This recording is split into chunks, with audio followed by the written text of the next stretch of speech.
Assalamualaikum warahmatullahi wabarakatuh. Balik lagi di YouTube channel aku. Kali ini aku akan membahas tentang sel elektrolisis. Bagian yang pertama tentang aturan-aturan reaksi.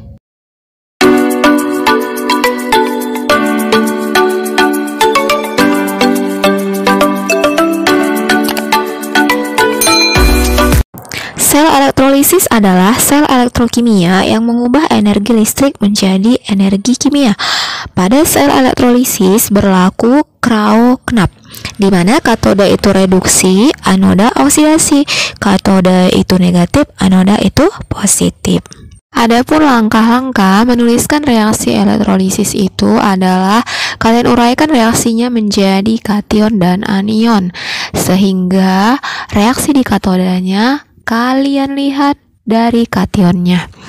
Kemudian lihat penggunaannya itu, dia sebagai larutan, lelehan atau leburan. Sementara untuk reaksi di anoda, kalian lihat dari anionnya. Nah, selanjutnya lihat elektroda yang digunakan. Apakah elektrodanya itu inert, yaitu PT, CAU, atau elektrodanya itu tak inert selain PT, CAU? PT platina, C karbon, AU itu aurum atau emas ya. Aturan-aturan reaksi di katoda seperti yang dijelaskan di awal tadi. Lihat dulu dia menggunakan larutan lelehan atau leburan. Nah, nanti kalau di larutan ada 3 reaksi. Yang pertama, jika kationnya berasal dari ion-ion golongan 1A, 2A, Al3+, Mn2+, maka yang tereduksi adalah air. Reaksinya 2H2O ditambah 2 elektron menjadi H2 ditambah 2 OH-. Sementara kalau nanti kationnya itu berasal dari ion-ion logam lain, maka yang tereduksi adalah logam itu sendiri. Reaksinya logam N+ ditambah N elektron menjadi logam. Nah, kemudian kalau ionnya nanti mengandung asam atau H+, maka reaksi di katodanya itu 2H+ ditambah 2 elektron menjadi H2. Sementara kalau untuk lelehan atau leburan, maka yang tereduksi logam itu sendiri. Reaksinya sama seperti yang larutan ion-ion logam lain, logam N+ ditambah N elektron menjadi logam. Bisa ya reaksi di katoda. Untuk aturan-aturan reaksi di anoda, kalian lihat jenis elektrodanya. Apakah elektrodanya inert atau elektroda tak inert. Untuk elektroda inert ada 3 reaksi nanti. Jika anionnya berasal dari sisa asam oksi, misalnya SO42-, NO3-, PO43-, dan lain-lain, maka yang teroksidasi adalah air. Reaksinya 2H2O menjadi 4H+ tambah O2 tambah 4 elektron. Kemudian yang kedua, jika berasal dari ion-ion halida atau halogen, simbolnya itu X ya, misalnya F-, Cl-, Br-, I-, ya kan, maka yang teroksidasi adalah ion itu sendiri. Reaksinya 2X- menjadi X2 ditambah dengan 2 elektron. Yang terakhir, jika anionnya mengandung ion basa atau OH-, maka reaksi di anoda adalah 4OH- menjadi 2H2O tambah 4 elektron tambah O2. Sementara kalau elektrodanya tak inert, maka yang teroksidasi adalah elektroda itu sendiri. Reaksinya logam menjadi logam N+ ditambah dengan N elektron.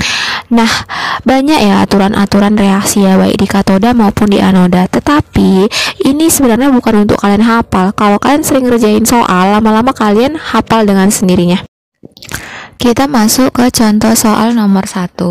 Pada elektrolisis larutan Ki dengan elektroda grafit, di katoda terjadi reaksi. Oke, senyawanya apa? Senyawanya itu adalah Ki, ya kan?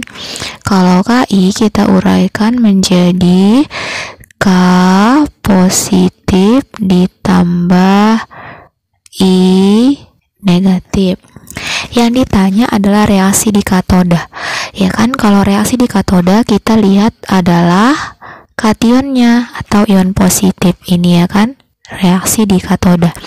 Nah, reaksi di katoda kita lihat dulu aturannya itu larutan apa lelehan. Di soal larutan Berarti kalau larutan ada berapa aturannya?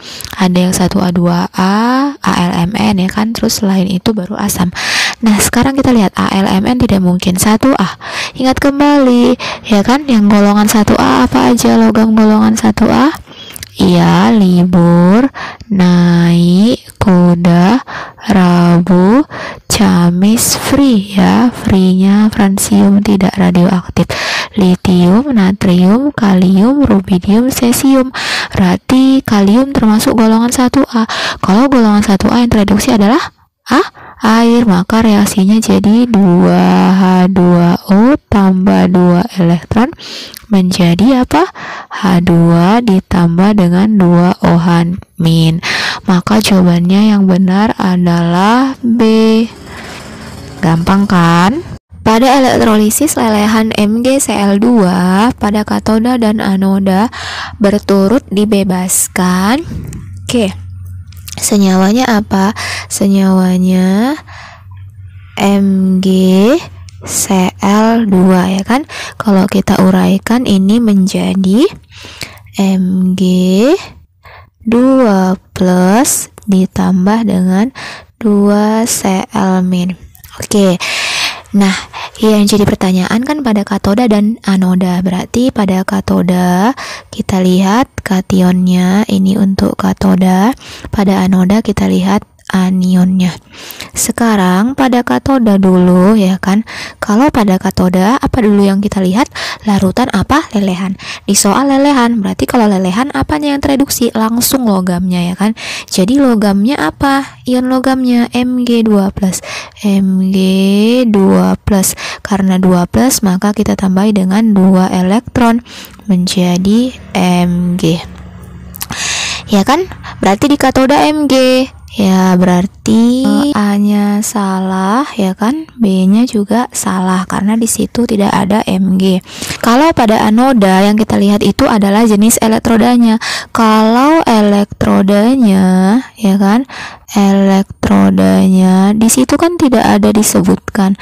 Jadi kalau elektrodanya tidak disebutkan ya kan, anggap aja dia inert.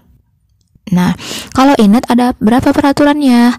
Ya, ada sisa asam oksi, ada golongan halogen, kemudian ada anion yang berbentuk basa. Sekarang Cl- yang mana dia? Sisa asam oksi enggak? Ya, enggak ada oksigennya. Halogen, ingat kembali kalau golongan halogen apa aja? Ya, golongan halogen menghafalnya Fani, celana, baru, I, anti. Nah ya, AT itu radioaktif tidak ya, F fluorin, Cl klorin, Br bromin, I iodin. Maka langsung teroksidasi ion halidanya ya. Jadikan 2 Cl- teroksidasi melepas elektron, Cl-nya 2 maka tambah 2 elektron. Jadi jawabannya di katoda dibebaskan Mg, di anoda dibebaskan Cl2.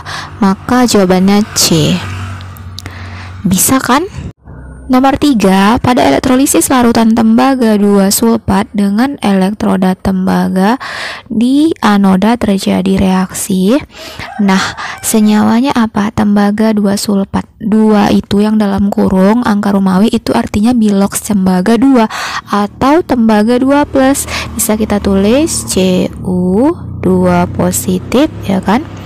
Cu2 positif ditambah dengan sulfat SO4 2-. Sebenarnya sampai di sini aja cukup ya kan? Karena ditanya reaksi di anoda. Anoda itu kita lihat anionnya, inilah anoda. Nah, pertama sekali penentuan di anoda itu adalah penggunaan elektrodanya. Di soal dibuat elektroda tembaga. Nah, elektroda tembaga Cu ya kan? Cu itu inert atau tidak inert? Ya, tidak inert. Karena kan yang inert itu adalah PtCAU, selain daripada itu tidak inert. Nah, kalau tidak inert berarti reaksinya langsung elektrodanya itu yang teroksidasi. Kita buat di sini di anoda. Elektrodanya apa? Cu. Berarti kan Cu menghasilkan Cu berapa plus? 2 plus, karena 2 plus ditambahilah dengan 2 elektron.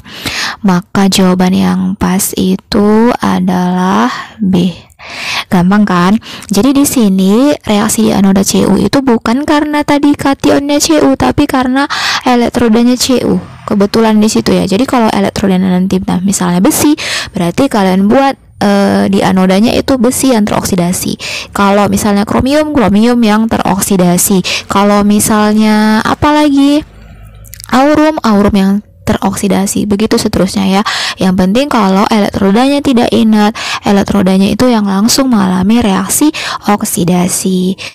Oke, terima kasih sudah menonton. Semoga video ini bermanfaat. Sampai ketemu di video selanjutnya. Assalamualaikum warahmatullahi wabarakatuh.